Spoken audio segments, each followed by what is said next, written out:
And I think this is too important an issue to try and make some false claims around anything untoward. I think it's very, very clear that we are in a really difficult situation, and the people that we have to remember at the heart of this is trans people who are facing discrimination every single day, and women concerned about protecting their rights. And that's why we have taken a grown-up approach throughout this process. We have taken a pragmatic approach, principled approach throughout. That's why we were right to support the legislation. We were also right to express concerns through the process of that legislation. We were right to push for amendments in that legislation.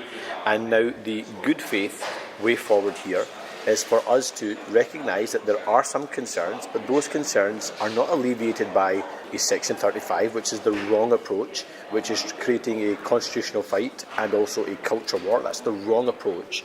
The right approach instead is to ask the Equalities and Human Rights Commission, who are being tasked with this task anyway through the bill we were told by the Scottish Government, to produce the guidance around how this law can interact in a UK framework and what it means in practice, how we protect single-sex spaces.